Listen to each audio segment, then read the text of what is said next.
Minnesota. Winter of 2013. Snow fell quietly over the still streets of Bloomington, where a young woman full of life was unknowingly living the final day of her life. Her name was Kira Steger, 30 years old, a devoted employee at the Mall of America, the largest shopping mall in the United States.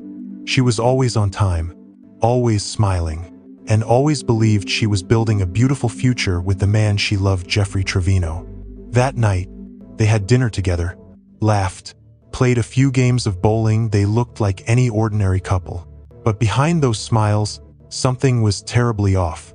A fleeting glance, an unusual silence. And then, the night swallowed everything whole. 2 days later, Kira didn't show up for work. Her phone was off, her car gone. Her husband said she probably just went away for a few days. His tone was calm, too calm. And then, in the snow, police found her white car, faint red smudges smeared across the trunk like a quiet confession written in blood. This isn't just a story about murder. It's a story about love twisted into possession, about devotion turned into domination, and about a man who believed he had the right to decide whether his wife should live or die. She vanished into the night, but the blood on the mattress still told her story. On the morning of February 23, 2013, a soft layer of snow blanketed the roofs of Bloomington, Minnesota. Inside the vast Mall of America, the clock struck 9, but Kira Steger was nowhere to be seen. For someone as disciplined as Kira, this was not just strange, it was unthinkable. She had never missed a shift, never been late. Her coworkers began to worry, calling her phone again and again. No answer. When they finally reached her husband, Jeffrey Trevino, his voice was calm, almost too calm. She probably went to stay with a friend. He said, sometimes she just needs space. It was an odd statement, especially in the dead of winter, and for a woman who always told people where she was going. That evening, after hours of silence, the police were called. In every missing person case, the investigation always begins with the person closest to the victim. Jeffrey welcomed them into the house, polite and composed. He recounted the previous days in striking detail. On Thursday, February 21st, he and Kira went out for dinner, played a few rounds of bowling, and went home to watch a movie. The next morning, he said, she left around 8:30 to attend an event at work, nothing unusual, he claimed. When asked about their relationship, he smiled faintly. Just the usual couple arguments, nothing serious. For investigators, that sentence rings like an alarm. Innocent people talk about fear. The guilty talk about normality. The police began canvassing the neighborhood. A neighbor's security camera, positioned to rotate between houses, became their first real lead. The footage was grainy, shaky, but clear enough to show something unsettling. Around 2 o'clock in the morning, Kira's white Chevrolet backed out of the driveway and disappeared into the darkness. Jeffrey explained it away. He said he went out to fill her gas tank, as she had asked. Indeed, the gas station camera confirmed his presence at 3:30 a.m. But one question lingered. Why would anyone drive out in the middle of a snowstorm just to fill up a car? And more importantly, why didn't he return home afterward? Meanwhile, Kira's family arrived from Illinois. Her mother, Marcy, walked through the snowy streets with flyers in her trembling hands, plastering her daughter's smiling face across every lamppost. My daughter wouldn't just disappear, she told reporters. Something happened to her. And she was right. Something had happened, something so violent. It would take months before the truth surfaced through the snow. As the days turned into weeks, investigators kept circling back to the same place, the small, quiet home on East Iowa Avenue where Kira and Jeffrey Trevino lived. Nothing about the house seemed unusual from the outside, but something about Jeffrey's story didn't sit right with the detectives. One veteran investigator murmured to his partner after rereading Jeffrey's statement, "He remembers too much and feels too little." Innocent people forget. Guilty people rehearse. When the police obtained Kira's phone records, the case took a chilling turn. In between work calls and messages from friends, there was another name, Ryan Wendt, a regional manager in the same retail chain where Kira worked. Their messages revealed a growing closeness, and one final exchange at 11:44 p.m., just hours before she vanished. The texts weren't scandalous, they were tender, uncertain, filled with hesitation. But for investigators, they painted a clear picture. Kira had been preparing to leave her marriage. Jeffrey had told police, "She doesn't have anyone else. I trust her." Yet his wife's phone told a different story, one of emotional distance, Kiat longing, and a woman rediscovering her own voice after years of control. Kira wasn't betraying her husband, she was trying to survive. Sometimes, in toxic love, leaving is the only way to stay alive. Police traced Ryan's location through GPS and credit card records. He was driving toward Colorado, hundreds of miles away. At the exact time Kira disappeared, cooperative and transparent. He was soon cleared of suspicion. But then came the detail that changed everything. The timestamp of Kira's final message matched the moment she returned home from dinner. A few hours later at 2 a.m., her white Chevrolet was seen leaving the driveway. She had stopped texting. Her phone went dark, and no one saw her again. Jeffrey claimed he slept through the night, but gas station footage told another story. At 3:30 a.m., he was seen filling his car and withdrawing cash from an ATM. The camera caught his face calm, expressionless. Murderers often revisit their own lies. They rewrite the night to make it make sense, not for the police, but for themselves. Cash instead of a card. A midnight errand in the snow, every detail a thread in the fabric of deceit. By now, a profile was forming. Jeffrey was possessive, prideful, and obsessed with control. A man whose self-worth was tied to ownership. Losing Kira wasn't just heartbreak, it was humiliation. And in his mind, humiliation demanded punishment. Crimes like this never begin with blood. They begin with silence, the kind that grows between two people who once promised forever.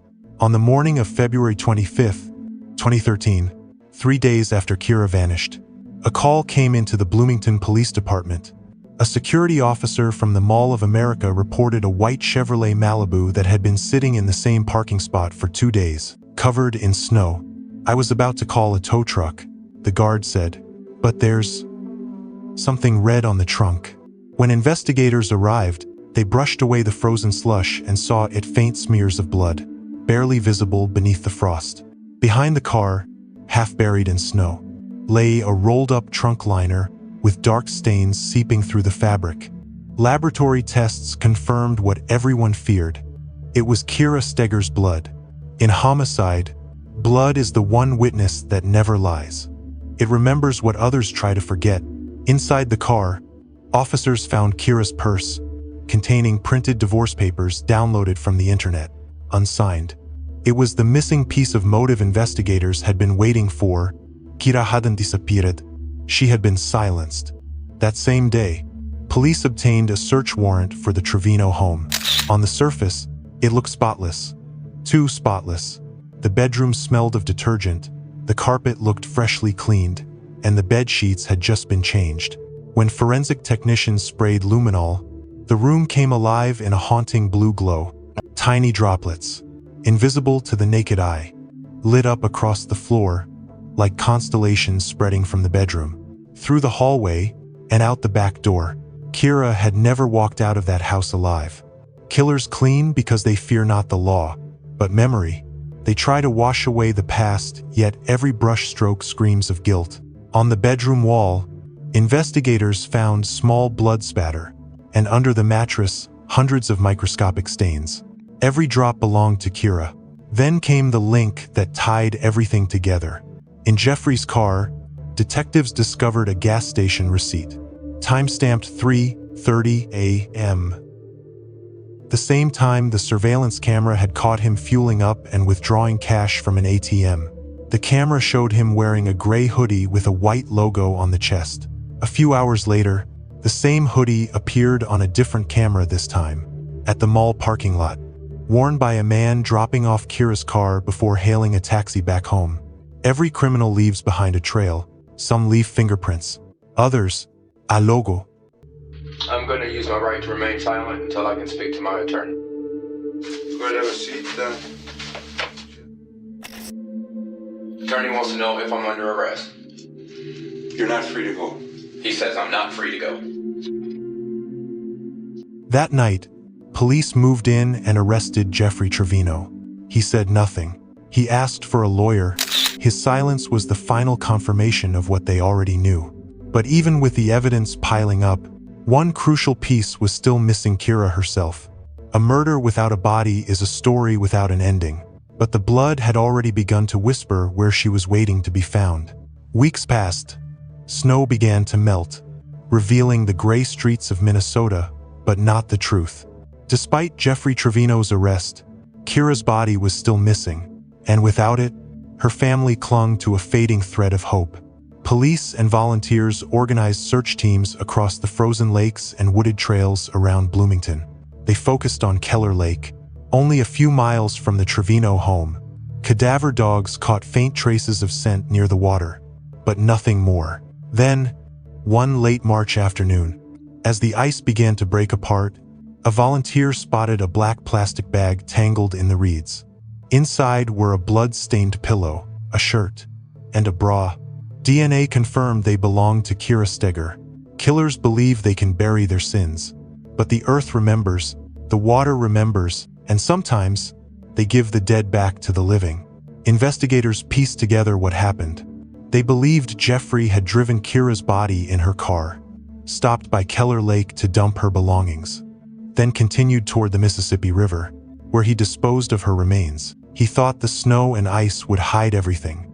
But Minnesota's winter, no matter how cruel, always ends. On May 8, 2013, as the river thawed, a man walking his dog along the Mississippi called 911. "There's something in the water. Looks like a body." When police arrived, they pulled a decomposed, unclothed body from the murky current. Dental records confirmed the worst. It was Kira Steger. She had suffered blunt force trauma to the head and a fractured left index finger, evidence that she had tried to defend herself. One blow to the head, a flash of rage, and then silence. He didn't just kill her, he punished her for saying no. Investigators reconstructed the crime. After discovering Kira's text messages with Ryan Wendt, Jeffrey snapped. He wrestled the phone from her hand, breaking her finger. When she resisted, he struck her in the head, killing her instantly.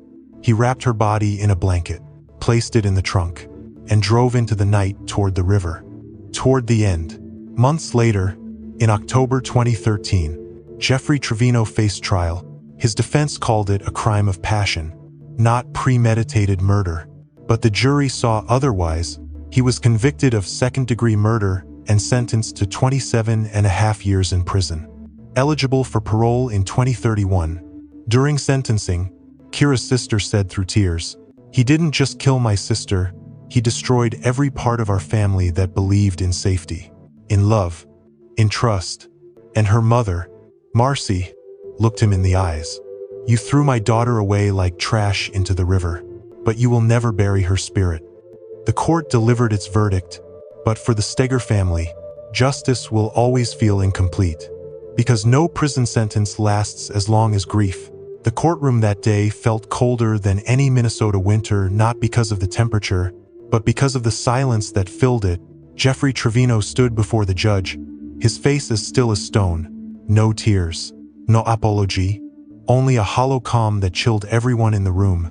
He whispered to his attorney, almost inaudibly, "I didn't mean to. I was just angry." But anger doesn't kill people. Possession does. To Jeffrey, Kira had stopped being a wife. She had become a mirror reflecting his failure, his loss of control. And when she chose freedom, he chose annihilation. The Mississippi River drifts quietly through St. Paul, its waters gray and heavy.